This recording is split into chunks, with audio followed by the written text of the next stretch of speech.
I lost a lot of weight before I was diagnosed, of course, and I can't tell you how many people complimented me, including my own doctor, saying like, wow, you look great. And I was the sickest I've ever been. Right? So I think there's this perception that people feel like, oh, you must be doing well, you look great. When instead I was actually quite sick, right?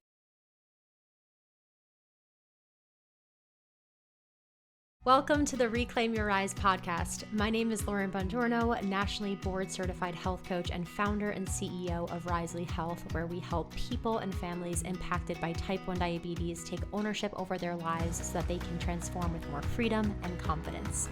Everyone has a different reason to be here. You might be seeking knowledge, support, or community, but at your core, I know that you long for something deeper.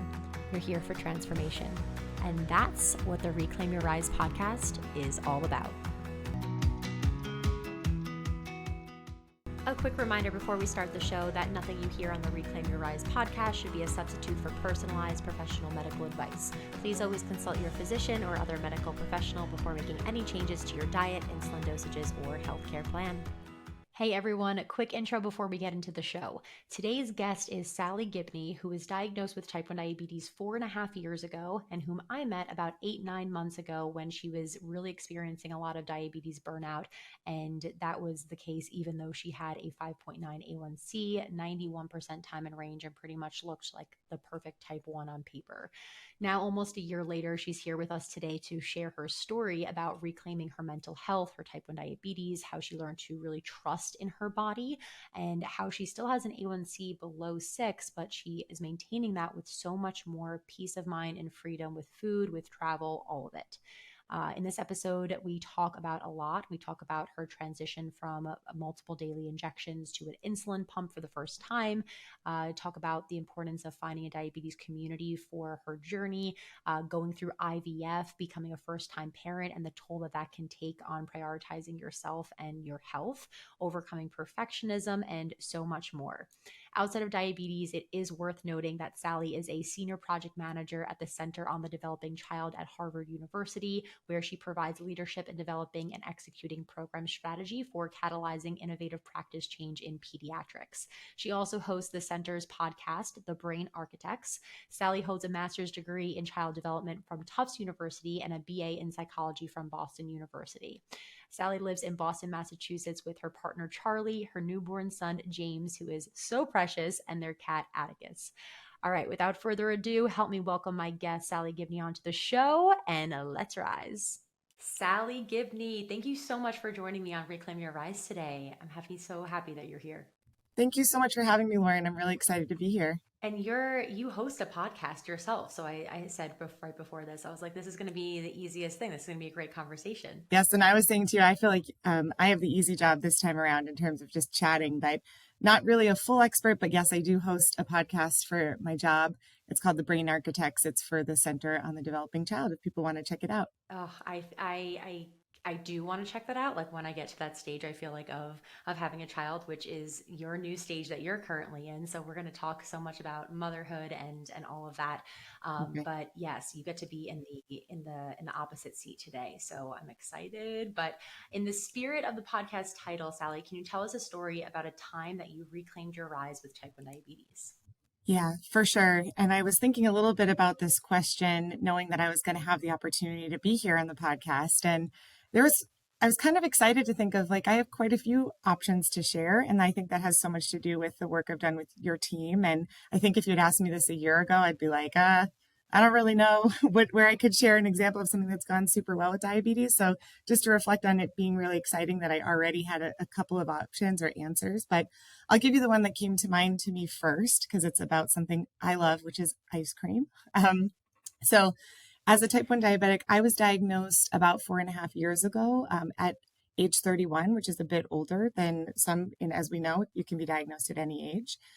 Which meant that I had to learn a lot about patterns that I already had and then have to change those patterns essentially overnight, which is a challenge. And I managed that a lot. And I think we'll talk about this later through food and using carb counting and really restrictive eating to be able to allow me to make sure that I was staying within range, restrictive carb eating, I will say. And I think one of those things for me meant that I was not enjoying or eating the foods that I love. Eventually, maybe 2 or 3 years into my diagnosis, I started eating things I liked a little bit more. And there was this one ice cream stand, shout out to Dairy House in upstate New York, that we would go to for a treat. It's like my favorite place since I was a kid. And maybe 2 or 3 years into my diagnosis, I would have like a baby vanilla, like maybe have 3 bites of it and probably mess up my blood sugars and feel bad about it. And I would say probably halfway through our DCB class, we started talking about trying challenging foods. And I really loved that concept because you all gave us homework to eat something we've been scared to try. And I think without, like, I'm a bit of a student myself. So without that, someone saying, like, here's your assignment, I probably wouldn't have done this.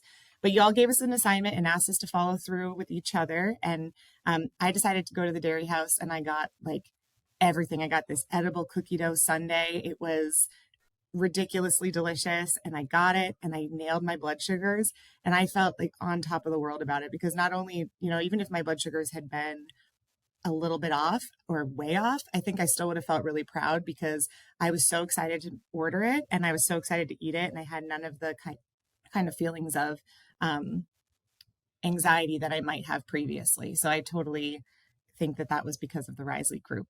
Oh, well, we have to know, like, what happened to your blood sugars after? You know, Do you I remember? did great. And again, I think it's because we learned so many skills and techniques throughout the course that I've learned like, okay, I can get this, and then I have to go on a walk after. And so everyone just kind of knows, okay, we're gonna build in that time. I can't just stop on our way home to Boston, which would be like sitting in the car for 3 hours, right? Like I would go the day before so that we could walk around or um, I learned a lot. Something I did not know anything about prior to the class was about really considering the makeup of the fats and the sugars and how they interact with each other. And so, really learning about splitting my bolus was something that was really critical for me. And that's how I handled it. And I don't think it was perfect, but I think I did pretty close to perfect. And I was really thrilled. And now I've, of course, had it like 5 or 6 more times because now I'm like, oh, I can get this. I can handle it. Isn't it amazing? It's like that the decision doesn't become, can I have it and have a blood have a high blood sugar as a result, or do I not have it at all and just stay in range? It then becomes, do I want to have the ice cream or do I not want to have the ice cream? And kind of just Absolutely. normalizes the thought process in your head or makes it a little bit less diabetic centric, if you will. Yes. It's interesting because you talk a little bit about what I'm hearing you say is it's a trade off, right? There are things that you have in your toolbox, and if you don't use those tools that you now have in your toolbox, you probably would have went high from that ice cream. And I Yep. think sometimes people think that they, right now they are at this place, let's say that they are having the ice cream, their blood sugar is going high, but they don't want to change anything because they don't want to have to put in the extra work. And if you look at it in terms of trade offs, you're trading off in both situations, but you're just trading off something different. In situation A, you might be trading off your energy, your mood, your confidence in your diabetes management, your ability to really be present and not be stressed with the Dexcom alarms. And Mhm. in B, you're trading off maybe the freedom of just, sitting down or getting right in the car afterwards, or the freedom of not having to think as much. But it's kind of like if you know the trade off scale, then you will feel more empowered in your ability to choose which trade off you want to make. Absolutely. And otherwise, you end up just feeling really stuck, and that can really contribute to that feeling of burnout. You think to yourself, I can't eat the things I used to like to eat, and I have to do math before I eat anything. And I have to really consider all of these different aspects of things. And it can really start to weigh you down. And I think to your point, the trade off starts to feel like either I'm going to have a terrible blood sugar day or I'm going to miss out on this opportunity. And it's so empowering when you start to realize, oh no, I can do both things. I can enjoy this experience of being with my friends and family and getting the ice cream. And I can also figure out my patterns and know how to manage it. And I think one of the first things, I'm not sure if I've said this to you before, Lauren, but I think the first thing I saw of Risley's Instagram that really hooked me was you were talking about a skill that you use around um, only, I don't know if you still use this, but using one meal only having one hard food per meal for a while, and sort of thinking like if maybe you have pizza, you don't then necessarily follow that directly up with ice cream and french fries, but that you sort of can say to yourself like, well, I really, really, really want that pizza, so I'm going to have that pizza, and that might be the day that I kind of skip the ice cream an hour later. But if I know that I'm going to have ice cream, maybe I have a slightly easier to bolus for dinner. That was so huge for me. That got me interested in your organization, because that feels great. It gives me that power back. It's not that I can't have the ice cream. It's not that I can't have the pizza. It's not that I have to be on that, you were saying, roller coaster of trade off back and forth. It's that I can say, I can have this. I'm just choosing when I want to have it and how it relates to the other food I'm eating. So, what was the mindset that you think from diagnosis got you on the path of burning out at 3 years? Because I know, or 3.5 years. I know you just mentioned that. I know when we first met, you used the word burnout, and I think it's interesting that it happened to you so quickly because for a lot of people, burnout is associated with, having diabetes for 20, 30, 40 Yep. years and just not wanting to, do it anymore. So what things do you think contributed to the expedited path of burnout Yeah. for you? Yeah, great question. And I feel like talking with others in the DCB, I completely agree. I see that pattern of burnout. And then there's burnout from people going through situations like I did, which is that I tend to be a little bit of a perfectionist. I think, call it anxiety, call it, whatever you'd like.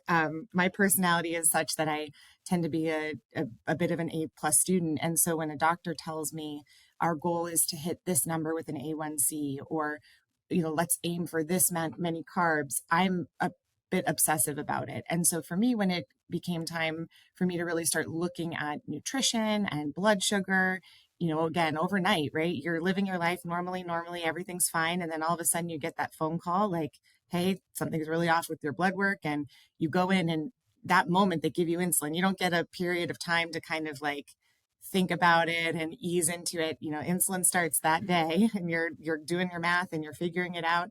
And I think for me, the way that I began managing early on was by eating more low carb. So I would found that if I ate a salad with chicken, which I happen to love, I would stay really stable. And I think for me, that meant that I just kind of told myself I couldn't have certain foods. Never did a doctor tell me that. I'm really lucky in that my doctors have all been really excellent and aware of that. I just heard that in some of the like perfectionism for numbers. And so that's definitely where that came from for me, Mm. that feeling of I had to be like 95% in range. And if I wasn't, then I was doing a bad job as a diabetic, and feeling really a lot of guilt. I know you and I talked about this in my intake for Risley, that just huge amounts of guilt if I went high, or a lot of anxiety truly about if I was over 200, 250. I know everyone has whatever that number is for them. It looks different for all of us. I would feel such anxiety and so bad that I'd say like, well, I'm never going to eat that ice cream again, right? To stick with that example. So I think that was really where the burnout came from. Additionally, I really feel like it affects your social life. There's so much that we do around food and drinks, and, for some people, and just being together in that way. And for me, I felt like I wasn't participating. I'd go to a cookout and I'd, have the salad, and I'd like look at all the other food that I really loved, but I wouldn't necessarily, I would have that trade off conversation with myself all the time. Like, do I really want to take out my insulin needles and give myself an injection and maybe be wrong and go low, and maybe be wrong and go high, and have to balance all that? And I'd say I didn't. And so therefore I'll just eat low carb. And turns out I did want to eat those other things.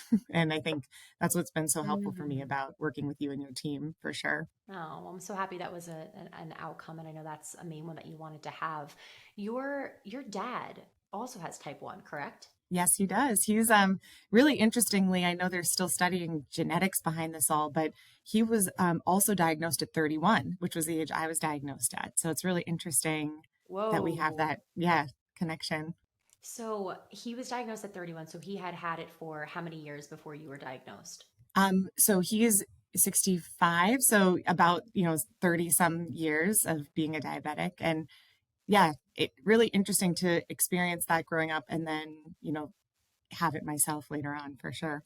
Right. So I'm curious, like, what was your perception when you grew up with him giving shots and I guess his management of it? When you got diagnosed with diabetes, did you feel like, oh, this is, I've watched my dad do it. This is going to be, fairly simple. Did you feel like, oh, why me? And maybe, I don't know if you have a sibling or if you're an only child, or like, why am I the only one? Why am I now the person in the family that's getting it? Like, what was your experience with having context to what type 1 diabetes was on a very intimate level?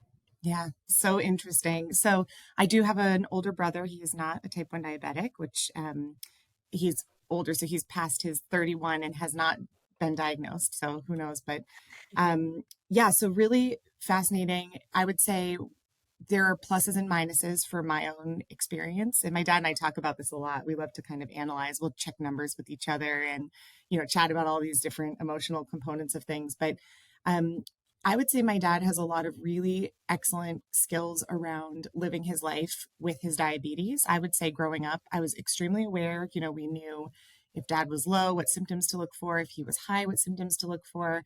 I understood about like getting juice if he was acting a certain way. He would always show us. He had an insulin pump for most of the time. He did do shots when I was really young, but he had an insulin pump most of the time. And we'd look at the pump with him and like understand numbers and things like that.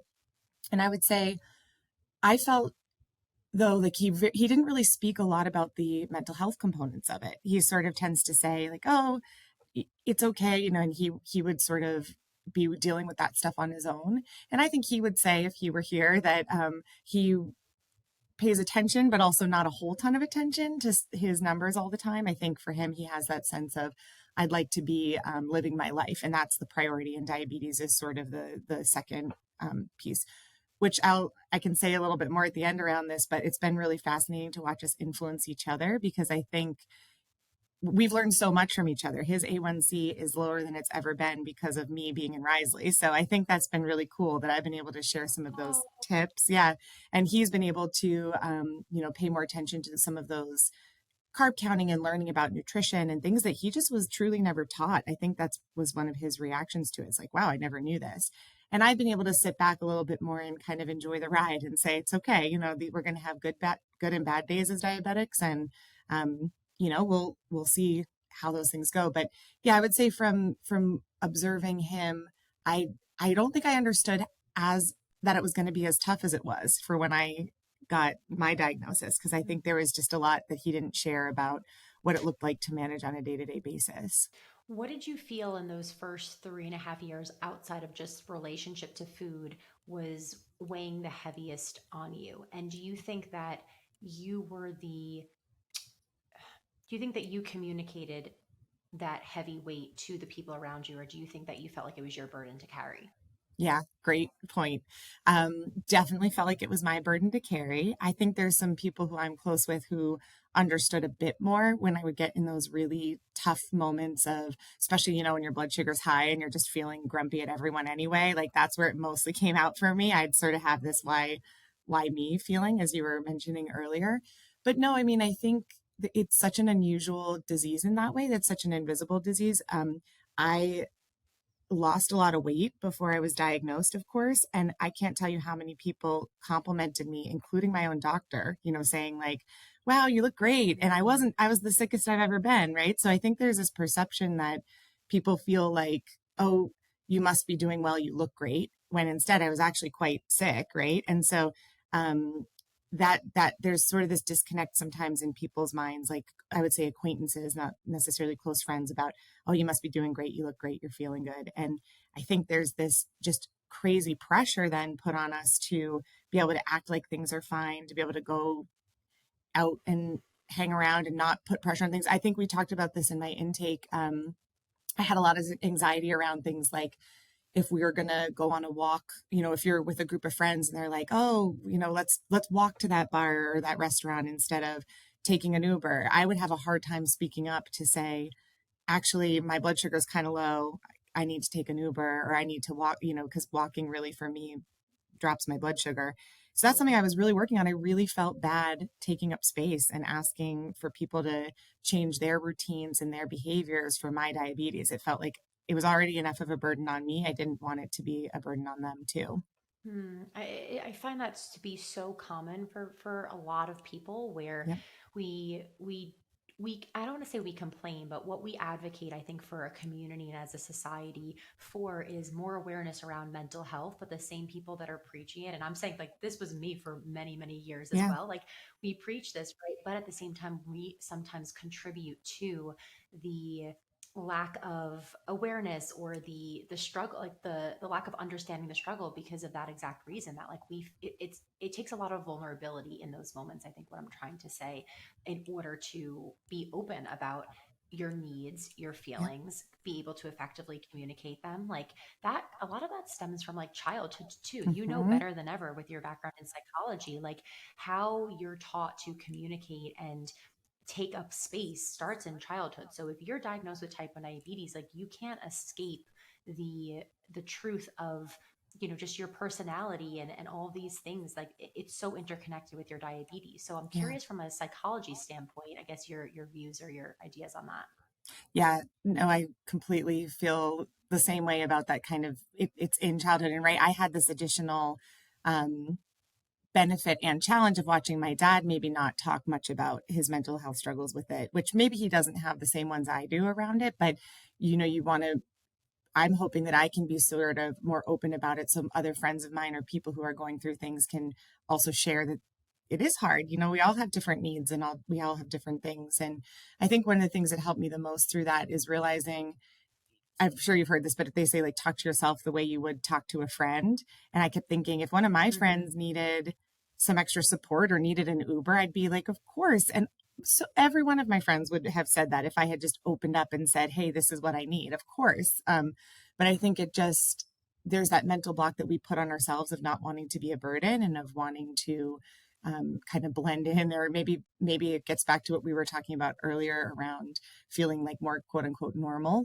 just feeling like, oh, I want to pretend I don't have this. Yeah. And I think the pressures we just put on ourselves, we're managing this. We're our own organ. I'd like to joke, we're our pancreas and we're having to do that truly 24/7. There's never a break. It's always there. And I think that that's something that's hard for other people who aren't experiencing it to fully grasp. Even if maybe your partner is really there, they understand it, but until you're the one like really thinking about that stuff, that can be a lot. But I will say, just in terms of the mental health aspect, I think we know so much from every aspect of psychology that a lot of times it can be really important to share that and to really allow people in, as you said, in that vulnerable space, because I can at least say from my experience, people just really showed up and were really willing and happy to help. So were you with your partner Charlie before you got diagnosed? I was not. So my partner Charlie and I had been friends for a while, but we started dating this summer of probably the summer after I was diagnosed. So maybe like 6 months Oh, after. okay. So type 1 diabetes wasn't something that was like a an added addition onto the diagnosis. It's almost like you came to the relationship with that. Definitely. And it's one of the things that I think attracted me most to her is that she's so like understanding and supportive, and she loves to cook. She is so sweet whenever she's making food for me and my dad. She'll hand us a plate and say, 45 carbs. Like we don't even, she does a lot of that for us, which is so awesome and really supportive. And yeah, relationships and type 1 diabetes is a real thing. I mean, I think that's something that we've talked about in the DCB quite a bit. We're not wanting to be that burden, but also sometimes plans have to change. We were at brunch just on Sunday and I ordered, we got French toast for the table because now I feel like I can do that. And I ordered avocado Yeah. toast with all these like delicious eggs. And Charlie just got this like Brussels sprout egg thing that actually happened to be low carb. And as I sat down, my blood sugar was like, 240. And I thought, well, uh-oh. And Charlie so graciously, switched plates with me. It sort of felt like our best bet. And so I think there's that. It is a part of the relationship. You can't deny it. It changes. It's expensive. It changes how you can sometimes live in the world. And I think in a lot of ways, it's something that brought us closer together because, she has her own things, and I can support her on that, and vice versa. This episode is brought to you by Omnipod. Many people don't know this, which is why we've partnered with Omnipod to help spread the word. But did you know that if you're curious about trying the Omnipod 5 tubeless wearable system, you can do so with no commitment, no obligation, and even if your current pump is in warranty? Crazy, right? Omnipod truly wants to make it as easy as possible for you to test our new system out and see how great life can be with it. There are so many benefits. My two highlights being that the activity feature sets a temporary higher target for times where less insulin is needed, and it integrates with Dexcom G6 to automatically adjust insulin every 5 minutes. So if you want to get on a pump for the first time, or if you want to have more freedom without a tubed pump, you can see if you're eligible for a free trial by going to omnipod.com/rise. Fill out the quick form and they'll do the work to check insurance coverage for you. You can also view full safety information, instructions for use, and trial terms and conditions at omnipod.com/rise. Now, right back to the show. Was there any fear that you had when you started dating around, I guess, yeah, just like feeling like you can be fully, truly accepted in all the different layers that make you you, including your diabetes? I'm curious to know because a lot of people do, right? A lot of people feel like just it's hard to date or it's hard to show their full selves, or maybe they Yeah. don't tell them the person that they're type 1 diabetic right away. What was that journey like? Yeah, so interesting. I feel like so many of the folks in our DCB talked about this and meeting people. Everyone was in different phases in their relationship journey.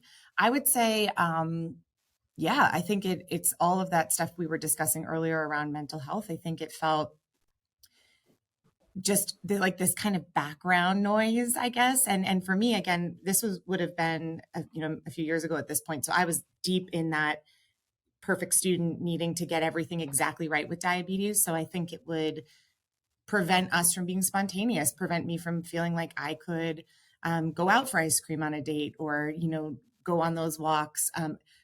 Charlie's incredibly generous and very patient. And, that's, again, I think in some ways brought us closer. So I'd say to other type ones who are dating or out there, you will find your person who will be there for you and can support you through this. And I think a lot of it is about being open about those struggles, because I think people in our lives do want to be here for that when you allow them in. But absolutely, at that point, and I think this is something we can talk about too, I was taking daily injections. And for me, Mm. I did not realize how much that was weighing on my mental health. I do know that those MDI is great for many people. So I'm not here, working for Omnipod or anything. But I think for me, that was one thing that really changed the game. And when I think back to those early days of dating, I was on the injections, and that was the harder part for me, was just trying to navigate that when you can only take sort of one unit as opposed to partial units. Like those kinds of things were really stressful for me at that time.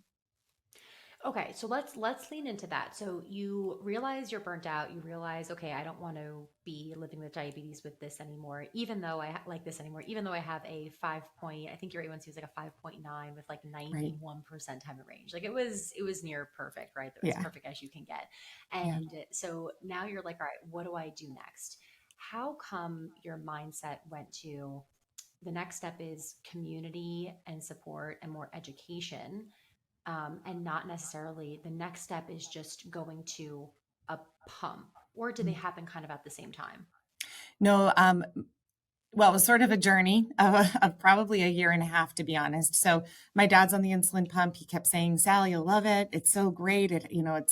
I had a lot of anxiety, if I'm being just really honest. I had fears of the new technology. I sort of told myself I didn't need it. I was doing a good enough job managing. My A1C was 5.9. I would get praise at the doctors. I think you and I talked about that. The doctors are doing the best they can, but they have sort of 20 minutes to see you. They care about the numbers. They're seeing, I think, so it's slightly off topic, but I'll get back to the pump. One of the things that happened to me was I was, again, eating low carb relatively, but not understanding nutrition. And I would go to my doctor and she'd say, are you eating low carb? And I'd say, no. She'd say, are you eating like restrictively low carb? And I said, no, I'm eating breads. I'm eating, whatever. I'm eating all this stuff. And she'd say, okay. And then she'd ask again. And finally someone said, how many carbs a day should you be eating? And she said somewhere around, 110 or 150. And I was at like 50 carbs a day. no one had actually like ever said to me the number. And because as I said earlier, I enjoy salads and chicken and I enjoy that stuff. I didn't feel like I was restricting my body, but it turned out I was really hitting this low carb and it was actually affecting my cholesterol. So that was one of the main reasons that I started thinking about it from just a pure, like, I think that was in some ways the kick that I needed to start thinking about, okay, something I'm not understanding, something I'm doing everything the doctor's telling me. I'm following all these rules. I go get my blood work, and all of a sudden now I have high cholesterol, which I didn't have prior to being diagnosed. And again, that could have just been me. I'm sure there's people who are eating low carb and that's not happening too, but in my body in particular, that's what happened. So I started having this feeling of like, well, now I have no clue what I'm doing because I'm following all the rules. It's still going wonky, and I'm not really sure how to handle this. And so then I think to answer your question about when did I start thinking, pump or community, my doctor suggested a pump. I had a lot of anxiety around it. I have fears it's going to backfire. It's going to like inject me with many days of insulin in one day. And, I think that was all there. And so I started thinking about just connecting and community. And I would say I have a couple of friends who are type 1 diabetics. They're a lot younger than me. So they're very sweet, but they're not necessarily people I interact with all the time. I have my dad who is in his 60s and he's in his routine and we're learning from each other. And so I actually really turned to Instagram, to be honest. That's where I feel like I have many quote unquote diabetic friend, where I was just following folks who are gaining traction on Instagram around type 1 diabetes and just kind of, I guess, an Instagram lurker, for lack of better words, where I was just observing people talk about here's how I bolus for pizza, and there were people my age, and that's how I came across your profile, and just instantly connected with so much about what you were saying, being so vulnerable about, hey, some days are hard. Here's my graph. It didn't look great, and here's how you had one about going out to dinner, and here's how I ate this pizza, and I was like, I want to eat that pizza. I want to understand this. And so I really felt like, okay, I really want to lean into this. And I know that's when this is a long-winded answer, but I would say around that time too, I started being more vulnerable with my friends and kind of sharing with them the feeling that I had. I felt like I was being a bit of a wet blanket. I felt like I'm not fun to go out to eat with. I'm not fun to, go on walks with. I just was feeling that burden. And I had a couple of friends in particular who were just encouraging me to reach out. And that's when I met you, originally thinking I would do some one-on-one coaching, feeling like I was like, oh, I already know all this. I already know a lot of the diabetes stuff. I don't need to like go to school, quote unquote, for that. And you were the one who sort of said, hey, I think you'll really benefit from this group. I think you'll really benefit from that dynamic. Yeah, because I've been there. I've been at the place where everyone, people were like, "Oh, did you go to diabetes camp as a child?" And I was like, "Heck no." I was Yeah. like, I don't want to be next to another type 1 with like a 10-foot pole because I just had this association that it's like that's not what I need because for whatever reason I felt like I Mm-hmm. was, on the trying to be as normal as possible track, right, for my life. And that was the biggest thing that contributed to me feeling so isolated and alone and Mm-hmm. not just like having the zest for life that I do today because I was hiding a part of me or just not giving it attention and keeping it in the shadows. So I was like, yeah, community is the dose of exactly what Sally needs. But You were super on the right. MDI, yeah. Well, on the MDI to pump track as well, did it feel less scary once you saw other people successfully using the pump? Because I think that there are some people who are on MDI because it works for them, they love it, and that's great. And then there are other people, to your point, that don't want to change because they are comfortable where they're at, even if that comfort's not serving them, or there could be a better option. Yes. So thank you, because that was a part of my long-winded answer before, but I got sidetracked. I absolutely attribute the Risley DCB to truly changing my life. And I think the main reason is this pump. And I would not have done it unless I was supported by the other women in this program. And I know that because I had the pump for months. I had it. It was not for me. Again, I'm so privileged that I did not have struggles with insurance. Like my doctor was like, great, you want the pump? We'll get it for you next, month and you can be on this. And so I had it in a box in my apartment and I kept saying, oh, after our wedding, or it wasn't quite this long of time, but I had been thinking about it for years. I was like, oh, after our wedding, oh, after our honeymoon, after I went through IVF, which I'm happy to talk about a little more here and how that was as a diabetic. And then, I just kept making excuses like, oh, after I do this, because I thought I was doing so well on MDI. And it wasn't until I switched over to the pump that I understood. And when I talk about doing well, I really do mean that mental health aspect of it. I thought I was managing, I thought I was in an okay headspace, but now that I've seen what it feels like for me on a pump, it's night and day. And so to answer your question more directly, the community was exactly what happened. We get put into these subgroups within DCB, as you know. And we talked about it on the call before I went in to go get my Omnipod. And it just was so unbelievable to hear the experiences of others in the group. They would say, this is the day I went in, this is what I learned.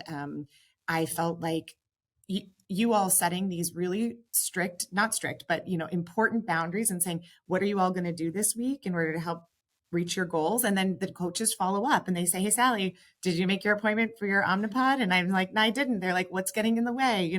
There's this really lovely nudging where people are kind of saying, hey. So you don't have the excuse of putting it off any longer. So the coaching helped me kind of make the appointment. And then the night before I was scared and I went onto our group Slack channel, and the love that came in and the support that came in and the way in which people kind of side messaged me and said, hey, here's what I found out in the first couple of weeks. Here's what I learned was so huge. And then I got on the next call and said, I'm going through this with Omnipod 5. There were maybe 3 other people on the call who said the same thing. And so you all reacted by saying, let's have a coaching call. And Lauren, you got on the call and you're like, here's 5 things you need to know about Omnipod 5. And it changed everything. We changed the settings. It was things my doctors hadn't told me. And it made this transition so incredibly smooth. And I just say on a daily basis, I cannot believe I didn't do that sooner. Like it really has been, for me personally, just such a huge transition in my experience. Oh, I'm so happy to hear that. And I remember that call. And those 5 things that I shared were like from personally, my doctor didn't tell me those either, but it was from personally using the Omnipod 5 system for a couple of months. And then also paired with, obviously like coaching so many women who are on Omnipod 5. It's just like you learn these hacks and these things. And that's why I think like knowing how to optimize a system that you're on is so, so important. So let's talk about IVF because we've never talked about this on the show, and I really want to hold space for this conversation. So, let's just like open ended because we can figure out where to go from here. But like, what was your experience like Totally. with IVF as a one? And I'm a total open book, so you can ask me truly anything. I would love to chat about this, or if others want to connect with me afterwards, happy to do so. So, I would say, so my partner Charlie and I started talking about having kids really, right away. We both have wanted to be parents for a long time. Our original intent was for me to carry a baby. And I went and started talking to my doctors pretty early on and was told I wasn't allowed to. And I want to be really clear, it had nothing to do with the type 1 diabetes. I think there's a perception in some of I think if you knew me, that people might assume that that's why, because it's a challenge, of course, to be pregnant and carrying. But every single doctor I saw was like, oh, we know how to help type 1 diabetics, who want to carry. So it's very, very possible. Where I live in Boston, they said they see like at least 1 a week in their clinic. So they were just like, we got you on this. I happen to have another condition that's related to my hormones. And so specifically, the hormone that would be involved in pregnancy would really raise my blood pressure to an unsafe place. So I kind of learned that over the course of speaking to many doctors, and they decided, it was not particularly a great fit. My partner Charlie, who's non-binary, she so sweetly replied, well, I guess I have a uterus. And so we decided to change up our plan. And though Charlie had not intended to carry, we knew we wanted a family. And for Charlie, what really felt like the best fit was using my eggs, and Charlie would carry. And so she was eager to kind of explore that further. And so I spent about a year going through IVF. So it's sort of considered reciprocal IVF. We used retrieved my eggs, we used a donor, and then Charlie was the one who carried out the pregnancy. And it was a wild ride. I mean, I think in some ways people say things like, "Oh, I could never." I'm sure you've heard this. I could never give myself injections, and you say, "Well, if if it meant your life or your ability to carry a child, you just would. You have to. It's not like they're my favorite either, but you figure it out." So I did feel like an injection pro at that point. Going through IVF, I'm like, I got this. I know how to do this aspect of it. Um, Blood sugar management. We talk a lot about this in the DCB, which again, never did a doctor speak to me about this. It was your team that said, hey, pay attention to your blood sugars around your period and see what happens. And mine are really affected around that time. And so they were affected by the hormone injections I was taking. And I just had to be really, really aware of what was happening. And, depending on which injections I was taking when, it does affect your blood sugar. It's just another thing to manage. That said, I would say in general, it was very manageable in that way of it's not like there weren't a ton of, again, food restrictions or that kind of thing at that point. But it was just another thing to hold on that mental load. And I think this was part of my breaking point, as we talked about before, that really contributed to it, that really allowed me to say, hey, I need to change something. Because it was after IVF that I met you all and started trying to navigate in leading up, as I think you and I spoke about. My partner, Charlie, got pregnant, and we actually, just had our son in April, baby James. And I knew a huge amount of what I was doing in the DCB was prepping for that aspect of things, because I knew it was going to be a lot. So I wanted as best support as I could before that.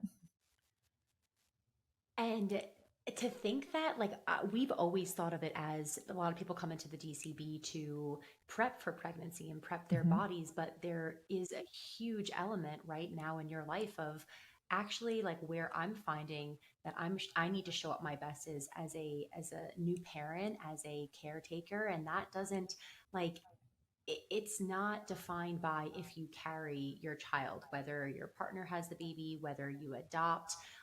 Your body and your health and your life is impacted regardless of that. Yes. So, being on the other side now as a new parent, what's it been like? How's baby James, and Yes. how are you? How are you taking care of yourself? Are you like, Lauren, I'm not like it's a new phase. I'm not sleeping. Like, what's it been like for you? Yeah, it's so great. First, I'd love to just say, too, I felt so supported by the DCB, coming in as a same sex couple. Like, that was all, everyone was so supportive. I think that's really important for folks who are thinking about joining to hear. Like, there were people from all different walks of life on our calls, and it was just a giant love fest at every every call. So I think that was great. And to your point, we'd have these pregnancy calls and I would join them, and nobody would bat an eyelash at the fact that I was sort of like, I'm not carrying, but my partner is. And I think that's so great. I think it's really important, because you never know, people, I think that's really, I felt so supported by everyone on the team, which was great. So to answer your question, it's really interesting. I was thinking about that as coming into this. It's a very full circle, I think, to where we started this call, because I'm not going to lie to you, my A1C is going to be much higher than it typically is. I can already tell, because I think the idea of, being so focused on yourself, and especially those first 6-7 weeks. So baby James is about 4 months old now, a little under.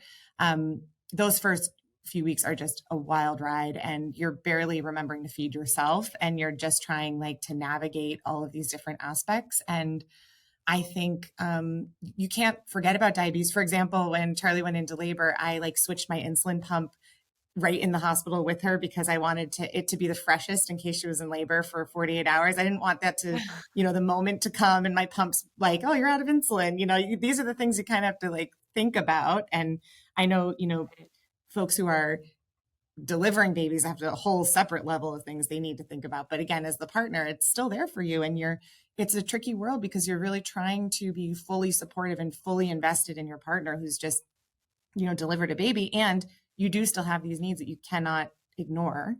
But what was so amazing for me, again, looking back on it and really reflecting on it as we were going to meet, is that all of the work that I did, there's sort of two aspects of the work. There's the work of that you all helped us with at the beginning of, I really feel like the beginning of the program focuses on how are you watching your patterns? How are you splitting your bolus? What do you, that tool belt that we talked about, what is that arsenal of okay, my blood sugar is really stubbornly high. I just all of a sudden have this catalog now that I can go to respond to. So that's been huge. But I think the bigger piece for me has been it's okay that I'm having a bit of a season right now where it's not my best number season, but it is my best like mental health season around it. I really do feel that.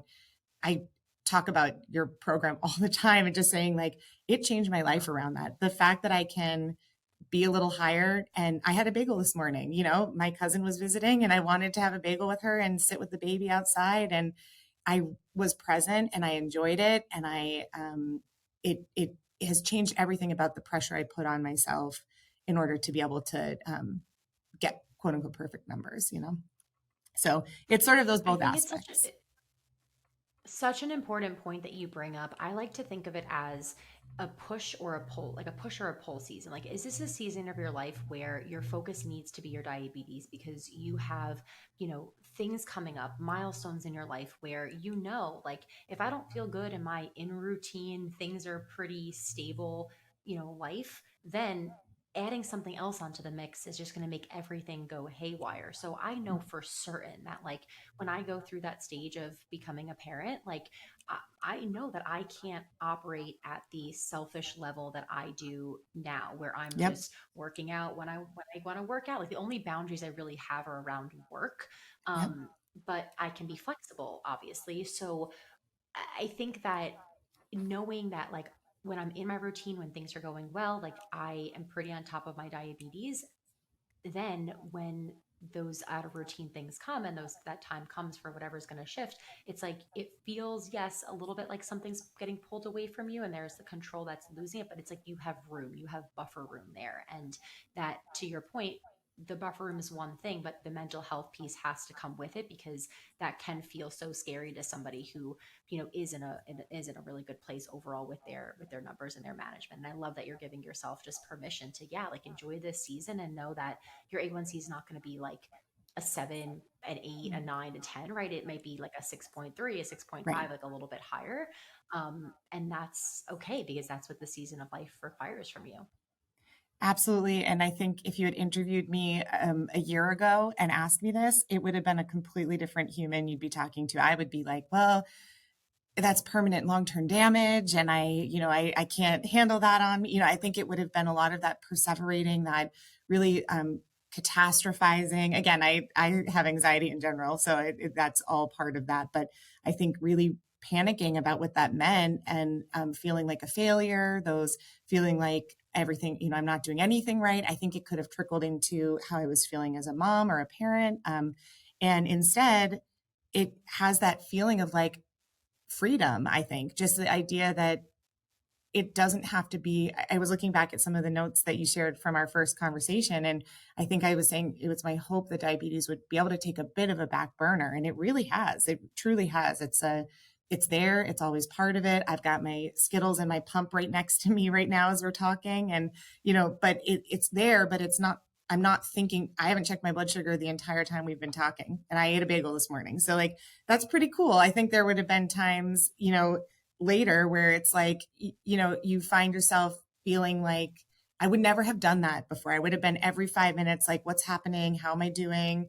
And I just think the DCB really helped with that. And it's such an I don't think it's a part that people talk enough about when it comes to doctors. It's what Risley's doing that's so unique and so special, because I see all the doctors. Like, I am so, again, privileged in my insurance. I can see any doctor I want. I can talk to them.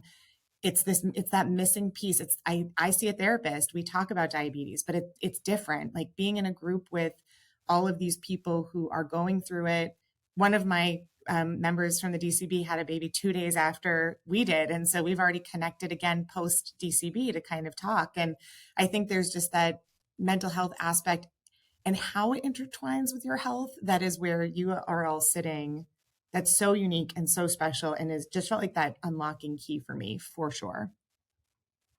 I'm so happy to hear it. You've come so far in just the short time that I've known you. And I think that James is going to grow up and, like, to be where you are now as a parent and influence him and shape him, like I think it's different than if it was, a year ago, or maybe you didn't go through this transformation yourself. So it's that ripple effect, not only for yourself, but for him, for your future family, for just, I literally got chills because it's just like you change and it impacts so many people around you. Yeah. So I just want you to be so proud of yourself and to recognize that like that work is just, it's so worth it. And I'm so proud of you.